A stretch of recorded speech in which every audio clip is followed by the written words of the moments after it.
We have a crisis in Los Angeles County right now. And it's a crisis that really started about 10 years ago, and it branded itself as criminal justice reform, but it wasn't really criminal justice reform at all. It was just efforts at decarceration. What George Gascon is doing has nothing to do with making the criminal justice system more fair, or more proportional, or more accessible, or more humane. It's all about emptying the jails, emptying the prisons, and undercharging or not charging crimes at all to keep people out of those places in the first place. And some might say, well, what's wrong with decarceration? What's wrong with having fewer people locked up? Well, there's nothing wrong with it if you achieve it by lowering the crime rate. That's how we achieve true, meaningful decarceration. We attack the problem at its source. Because if you lower the crime rate, you not only lower incarceration rates, but you also lower the rate of victimization. And nothing George Gascon is doing achieves that. In just the last month, you heard about a father working alongside his son at Taco Bell, shot to death. That case is undercharged. You heard about Jacqueline Avant, a very well-known socialite, philanthropist, just all-around wonderful woman, shot to death in her own home in Beverly Hills. That case has been undercharged. You heard about Breonna Kupfer. You've heard about Sandra Shells. You've heard about off-duty police officer Fernando Arroyos. The sheriff, thank goodness, had the good sense to take that case away from George Gascon and take it to federal authorities where it's going to be prosecuted better. That's right. This is a crisis that we shouldn't have, right? The DA can't control the crime rate, but he can contribute to it. And he's contributing to the rise in crime. He should be able to stand here or in any place like this and look people in the eye and say, I'm doing everything I can under the law to keep us safe, but he can't. He absolutely can't, because he is explicitly, through his policies, not even following the law. We don't have a sentence of life without parole in LA County anymore. All 57 other counties in our state still have that as an option for the appropriate crime. We don't, because he decided on his own, and where he got the authority, I don't know. But he won't charge special circumstances in particularly heinous murder cases. Jacqueline Avant's case is a case in which a special circumstance should have been filed. He just chose not to file it unilaterally. That's not prosecutorial discretion. That's a complete lack of discretion, abuse of discretion, because he has a blanket policy where he can predict right now that no one will ever face that allegation in our law. So we have a crisis in Los Angeles County that's contributing to the rise in crime, and we have to do something about it. I've been speaking out for the past year about him.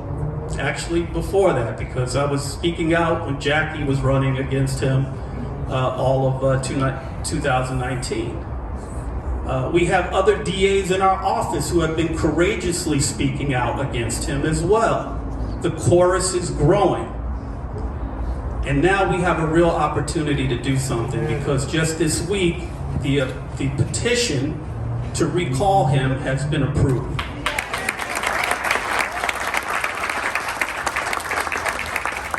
You can download it at www.recalldageorgegascon.com. www.recalldageorgegascon.com. Download the petition, sign it, download a couple for friends and family. We need 600,000 signatures in 160 days. That's a tall order, but we can get there. We can get there because the environment is so scary right now. The congressman talked about being unified. Nothing unifies like fear.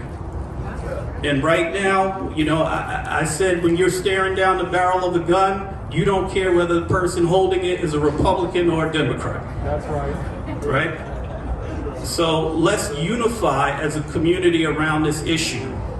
And let's use what I think is probably the most democratic of all aspects of our government, and that's the recall. Because why shouldn't we be able to fire a politician who is blatantly not following the law?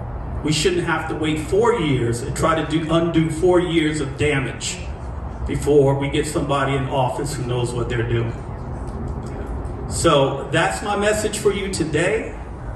If you have any questions, I don't know if there's time or not, but I thank you for hearing me out. Again, my name is John Mckinney. I can take 2 questions. Yes, sir. John, I got 2 questions.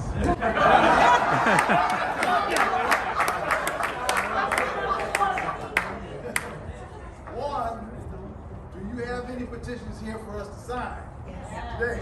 That's such a good question. But go ahead, what's your next question? Okay. Second question, who are we replacing GasCon with? It's the opportunity to be self-serving. Well, let me say this. The first order of business is we've got to force an election. And even if you're in this crowd and you think, you know, I'm not so sure I want to get rid of GasCon, you should sign the petition. No, that's not this crowd. Well, listen, if you have friends or coworkers or relatives who say, you know, what's wrong with criminal justice reform? Maybe we need to give it more time. You should tell them, look, just sign the petition, because the petition doesn't mean he automatically gets thrown out. It means we go through the democratic process of an election and we can have a real debate on his ideas. We didn't really get to hear these ideas because he didn't run on a lot of them. He claims he did, but he didn't. He didn't run on all of these policy directives that he implemented, 5 minutes after being sworn in. We deserve a debate about those. The other thing is, when he ran against Jackie in the last election, we were in the throes of that first wave of COVID. So there weren't a lot of opportunities for them to get proximate with you and talk about the issues in front of you. There were just some Zoom debates, which we know are not that helpful. So let's have an election, and if his ideas are good, then he'll stay in office, and if not, then we'll get a replacement. As for the replacement, election laws are complicated, and no one can announce that they're running for office until an election is called. But certainly, almost anyone on that second line is going to be an upgrade from George Gascon.